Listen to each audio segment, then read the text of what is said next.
Will the Taliban ever get international recognition? It's the question every embassy, intelligence agency, and policy maker is asking, but few dare to answer. At Strategic Echo, we don't just ask the hard questions, we forecast what is next, clearly, confidently, and early. So let's dive in. Since returning to power in 2021, the Taliban have faced a frozen diplomatic reality. Not a single country officially recognizes them. Why? Because recognition isn't about who holds power. It is about legitimacy, leverage, and long-term interests. The US and its allies set the tone early.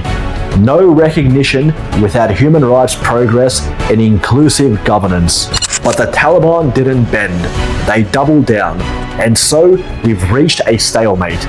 But here is the thing. Stalemates don't last forever. The world is changing, and so are the incentives. Countries like China, Russia, Iran, Pakistan, they're already engaging with the Taliban. Not with formal recognition, but through trade, security, and diplomacy. Embassies are reopening, deals are being made, and intelligence coordination is quietly taking place. Why? Because in geopolitics, interests beat ideals every time. China sees Afghanistan as a strategic corridor. Russia wants to counterbalance the West. And neighboring countries, they want stability on their borders, even if it means dealing with Kabul's current rulers. Recognition then is no longer a question of if, it is a matter of when and on whose terms. Let's break it down into three possible future scenarios. Scenario 1 is that the status quo holds. The Taliban govern but remain diplomatically isolated. Afghanistan will exist in a kind of grey zone. They're not entirely shunned, but not fully accepted either.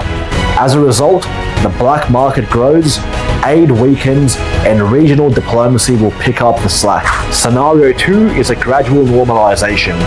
This is driven by necessity, not by morality. A humanitarian crisis opens up the door. Smaller states begin to engage first, such as Uzbekistan, Qatar, Turkey. They sign deals, reopen embassies, and move forward. The West watches from the sidelines, engaging quietly but never admitting it. The third is strategic recognition, a bold shift perhaps led by China, or a regional pact which offers investment in exchange for recognition. Maybe it's counterterrorism, maybe it's access to rare earth metals. Either way, the Taliban trade concessions for legitimacy, and suddenly Afghanistan is back on the global map, recognized not because it changed, but because the world did. Recognition isn't just a piece of paper, it is leverage. It means access to billions in frozen reserves. It opens the door to foreign investment, especially in mining, transit, and infrastructure. It gives the Taliban a seat at regional forums, summits, and decision-making tables. But every form of recognition comes with strings attached. If China leads the way, Afghanistan becomes part of the Belt and Road Initiative. If the Gulf leads, there will be pressure to adopt their model of Islamic governance.